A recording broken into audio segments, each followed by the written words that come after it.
Hey, this is James Gullen with Prayer Storm Encounters Network, and obviously we're here again in the cemetery that's called God's Acre here in Herrnhut, Germany. It was East Germany. In the 1700s it was called Saxony. I'm holding in my hand a key, and if any of you again have read the first book, The Lost Art of Intercession, a little of the stories is in my book Prayer Storm, but it's in The Lost Art of Intercession. And the original artwork of the first book, not the new one, but has a key at the bottom of the front of the book. There's a reason. It's because the Holy Spirit spoke to me before I ever came on that trip in 1991 that He was going to give me a key. And again, I would meet a man named Christian Winter, but in German language the W's are V's, so Christian Winter. We come here, sure enough, I met a man named Christian Winter. And the Holy Spirit told me that he would have a key. I didn't know what key to what, but he's the one who had the key, one of the keys in the city to this view tower that's behind us, but the Holy Spirit called it something different. The Holy Spirit called it the Watchtower.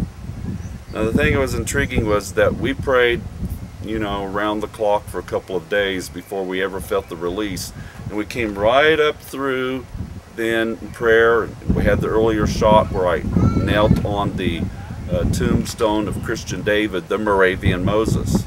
And then Michael Ann, my wife, and Susan Shea, now Susan Nichols, they led the way in praise. And my sister Barbara was here with me, and a whole team of people, prophetic intercessors. We came up and we had this key.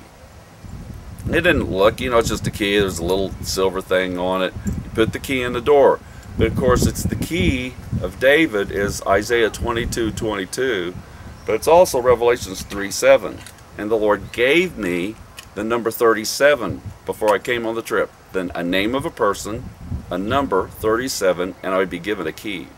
Well, this is recorded in Revelations 3:7. That's a 37, about how I'll give you the key of David, that you could close things that will never be able to be opened again, and open things that will never be able to be shut. And so we did that, confessing the generational sins of the church, dropping the baton of prayer, and then we felt authority or release or the witness of the Spirit, whatever word you want to use, to be able to get up, come up to the prayer tower.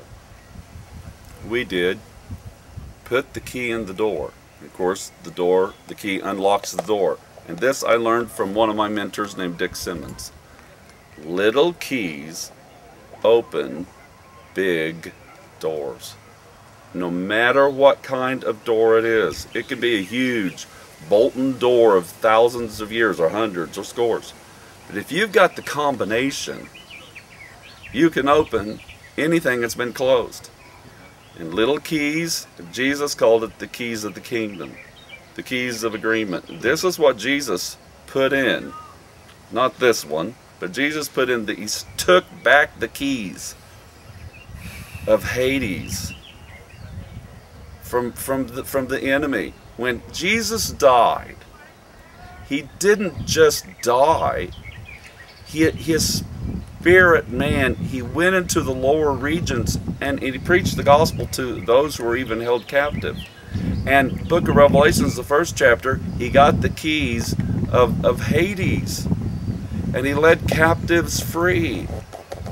And that's a whole subject. I don't want to get into all the theology of paradise and all these different things. But the issue is, here, is that Jesus has the keys. Jesus wants to give us keys. I got a key, and I was given a key that day. We went into the view tower, and then we had an amazing encounter. I'll tell you when we get up there. The thing that we noticed is that we had the wind of Pentecost. And we're here on the eve of Pentecost. Actually, we're here now on Pentecost. Because in the church calendar, okay, Pentecost this year is on May 23rd. But in the Hebrew calendar, it begins at 6. The Hebrew, the new. And we're right at 5. So I could say, in a sense, whether on the Hebrew or the church calendar, I could say we're in the season of Pentecost. How many were there in the upper room?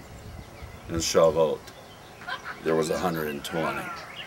The fire came, the wind came, the wine was released, the keys were put in the doors, and heaven came down to earth with the keys of the kingdom. 120. And that 120 helped open the door to 3,000. I felt the Holy Spirit speak to me that there was going to be an outpouring of the Spirit where whole cities would be saved. And the fire would burn in 120 cities instead of 120 individuals, that there would be such a move of God that would happen. They would go to whole cities, 120 cities.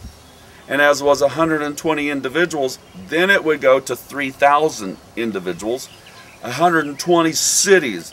So you might think this is outrageous. I'm talking about a great awakening. I'm talking about the greatest outpouring of the Spirit before Yeshua as King comes and rules and reigns for 1,000 years. I tell you, there will be 120 cities that shall be saved. And the fire that'll be burning in those cities will go to 3,000 cities of the earth. And it will be the greatest fulfillment of Pentecost. And in the greatest fulfillment of Pentecost, it will be the greatest fulfillment of the Feast of Tabernacles that the Jewish people have ever heard of, and the church. So anyway, this is another installment on our pilgrimage with the key to the prayer tower that we're about to proceed up to. Okay, this is James Gall of Prayer Storm. God bless you.